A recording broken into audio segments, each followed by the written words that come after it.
देखिए, आज की जो प्रेस वार्ता हमने बुलाई है वो चन्नौद वाटर इशू पे ही बुलाई गई है। तो कुछ चीज़ें मैं अपनी तरफ से, प्रशासन की तरफ से और गवर्नमेंट की तरफ से रखना चाह रहा था। पहली चीज़ कि मैं उन धरना कमेटी के सदस्यों से और गांव के जो भी वहाँ पे बैठे हुए हैं उन सब से अपील करूँगा कि जो बुजुर्ग की तबीयत खराब है, आप उनको हॉस्पिटलाइज कराइए प्रशासन के सहयोग से। और ये बात ठीक नहीं है कि वहाँ पे ट्रीटमेंट वहीं पे दे दिया जाए या फिर इस तरह से कर दिया जाए कि वहीं पे ड्रिप लग जाए। कोई भी अनटूवर्ड इंसिडेंट होता है तो वो रिस्पॉन्सिबिलिटी उनकी रहेगी।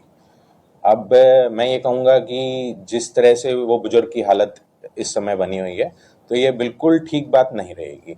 तो मैं फिर से अपील करता हूँ कि हमें हॉस्पिटलाइजेशन कराने दीजिए, ट्रीटमेंट उनका कराने दीजिए। और सभी बाकी बचे हुए जो 4 आमरण अनशन पे बैठे हुए लोग हैं, मैं उनसे भी अपील करता हूँ कि आइए बात करेंगे। आप अनशन अपना खत्म करिए।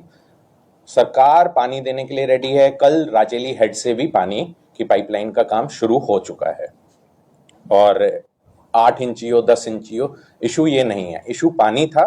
पानी की प्रॉब्लम सॉल्व करने के लिए हम रेडी हैं। हम सॉल्व कर भी रहे हैं। आज भी वाटर सप्लाई दे रहे हैं और चाहे उन्हें राजेली से चाहिए, खरकड़ी से चाहिए, इशू वाटर है तो वो सरकार पूरी रूप से, पूर्ण रूप से करने के लिए रेडी है।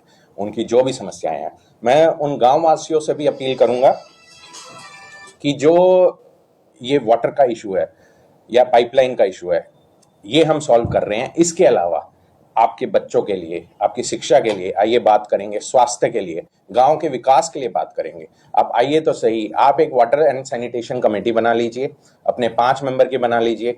उसके साथ आप डेवलपमेंट एक्टिविटीज को जोड़ दीजिए गांव के, और फिर प्रशासन उस पर कैसे काम कर सकता है, क्या क्या वहां पे डेवलपमेंट एक्टिविटीज हो सकती है, आपके बच्चों के लिए शिक्षा के रूप में क्या हम कर सकते हैं। आप आइए, हम बात करते हैं।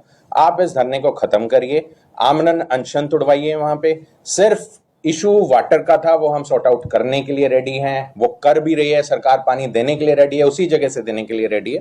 तो गांव को आप एक गांव, विकसित गांव के रूप में डेवलप करने के लिए आप आइए। हम बात करने के लिए, सरकार आपका सहयोग करने के लिए हमेशा रेडी है।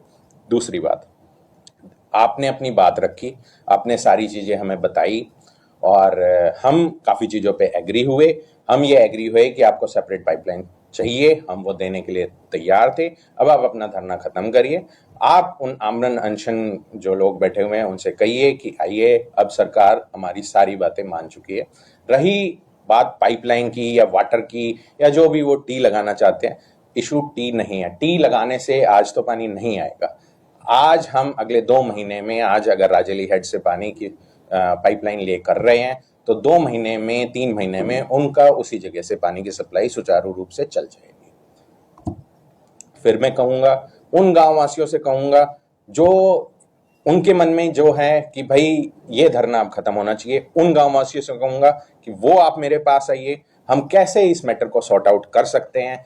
ठीक है, तो प्रशासन हमेशा सहयोग करने के लिए रेडी है। मैं फिर कहूंगा, अगर कोई अनटूवर्ड इंसिडेंट होगा उन बुजुर्ग के साथ तो वो ठीक बात नहीं रहेगी, वो उनकी रिस्पॉन्सिबिलिटी रहेगी।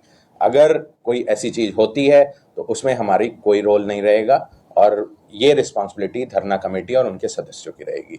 तो उन बुजुर्ग के लिए और सभी लोगों के लिए एक नई शुरुआत करते हैं।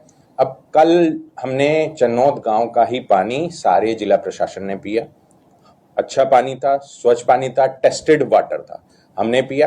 और आगे भी ये मुहिम जारी रहेगी। जिस भी गांव में स्वच्छ पानी की सप्लाई नहीं होगी या कोई इशू सॉर्ट होगा उस पानी की सप्लाई से रिलेटेड, सबसे पहले पानी की सप्लाई से रिलेटेड इशू को सॉर्ट आउट कराया जाएगा, फिर उसी पानी को पूरा जिला प्रशासन पिएगा।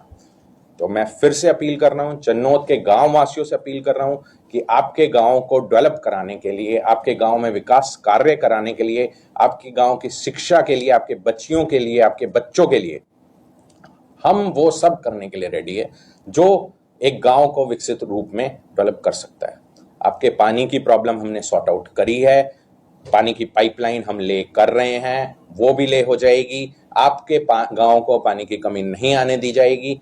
हमारा अगले हफ्ते से एक हॉटलाइन नंबर शुरू होगा जो सिर्फ गांव के लिए वाटर और इलेक्ट्रिसिटी की हॉटलाइन नंबर शुरू होएगा, उसमें 24 घंटे सिर्फ उसी की समस्या सुनी जाएगी। तो ऐसा नहीं है कि हम आगे नहीं बढ़ रहे हैं। फिर से मेरी अपील है, गांव वासियों से अपील है कि आइए बात करेंगे, धरना खत्म कराइए, और प्रशासन और सरकार सहयोग करने के लिए रेडी है।